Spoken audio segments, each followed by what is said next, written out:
চারদিকে শুধু শব্দ, মেশিনের টং টং, বিদ্যুতের গর্জন আর শ্রমিকদের ব্যস্ত পদচারণা। এ যেন জীবনের ছন্দ, ঘামের সুর আর রঙের গল্প। এখানেই বেঁচে আছে বাংলার শত বছরের ঐতিহ্য তাঁত শিল্প।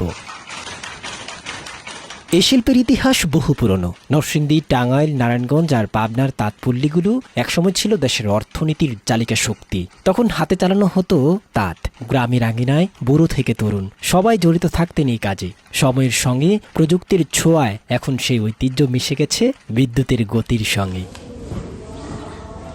বিদ্যুতের সাহায্যে এখন তৈরি হয় সাদা কাপড়, যা পরে ডাইংয়ের মাধ্যমে নানা রঙের রূপ নেয়। কখনো লাল, কখনো নীল, আবার কখনো রং ধনুর মতো নকশা। এই কাপড় শুধু জামা কাপড় নয়, ব্যবহার হয় ল্যাপ, তোশক, বালিশের কভার, এমনকি ঘরের পর্দা পর্যন্ত।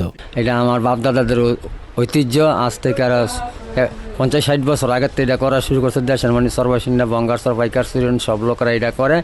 আমাদের দেশের এটা ঐতিহ্য। আমরা এটা দিয়া অনেক উৎপাদন করি।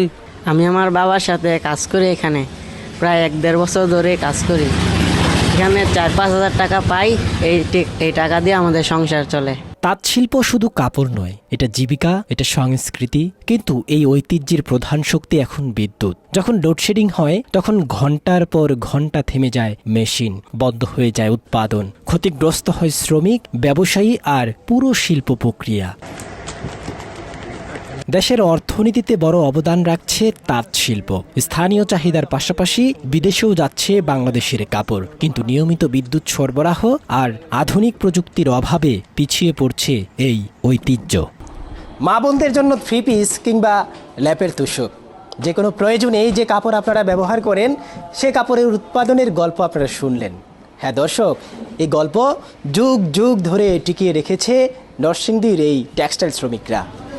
রাত দিন পরিশ্রম করে, বিদ্যুতের ব্যবহার করে, অতিরিক্ত শব্দ সহ্য করে এই ঐতিহ্যের বাহনকে টিকিয়ে রেখে শুধু দেশের ঘাটতি নয়, বিদেশের মাটিতেও তারা সুনাম অর্জন করছে।